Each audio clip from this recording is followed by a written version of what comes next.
Okay, Father, Trish asked this question. My middle school son has recently started reading books from the Percy Jackson series. I know that the Harry Potter series is very demonically problematic. Does the Percy Jackson series also have ties to demonic issues? She writes that, as a note, Percy Jackson is heavily rooted in Greek mythology. Any insight into this, Father? I think you're the one, Trish, that sounds like you're on top of things. And I know we'd love to have a good answer from a priest, but unfortunately, it is when parents are calling in with questions about all kinds of things. And if I haven't heard of them yet, then the day I'm on, I can't be of much help. I learned about this Demon Hunter K-pop thing on this show, and I said, what is this person talking about? This is crazy to expect me to know something like this. What is this?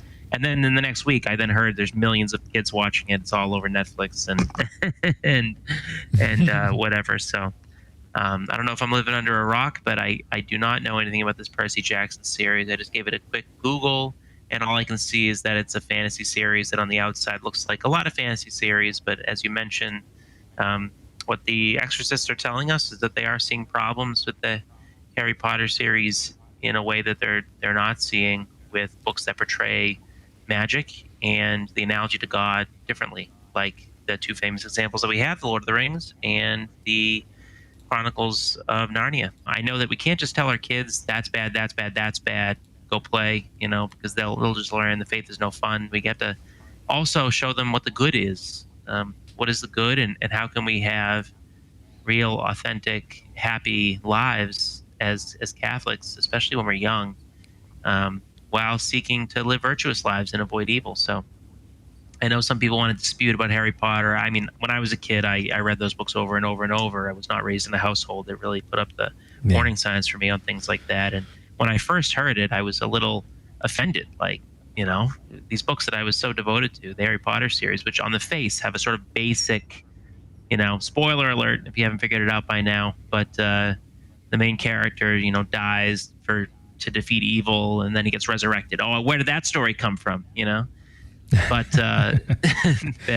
it seems like a little bit of a Christ story, but there are other problems with it, especially that kids that are being raised without a strong Catholic upbringing, that do not know about evil, they start going around reciting spells they're learning about in Harry Potter, or getting obsessed with mythical creatures, and they can open doors. I think that's the point. I know there's one exorcist, I think it was Father Vincent Lampert, I heard in an interview, get questioned about this, and that was the big difference he saw was, do you have kids that are really well raised in the Catholic faith so they can read a work of fantasy and realize what is just fantasy and versus what do they want to take very seriously?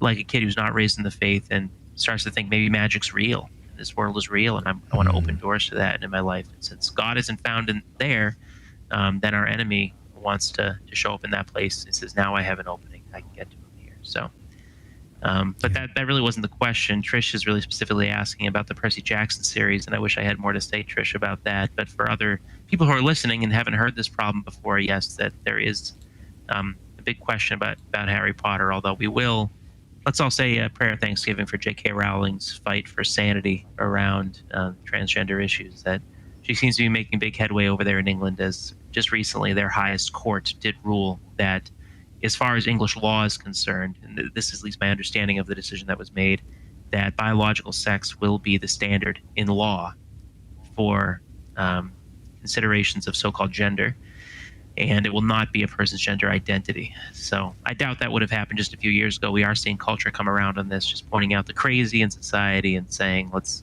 have adults run the show here. The inmates can't run the asylum. It's the third time today I've had a chance to say that phrase. So back to our first reader. Yeah, things are crazy, but let's fight the fight. And may God give J.K. Rowling the blessing of being fully converted to Christ and joining us in this one holy Catholic Apostolic Church. Do you want to support Ask a Priest Live? Click here to donate to this channel and support our mission, or donate safe and secure at thestationofthecross.com.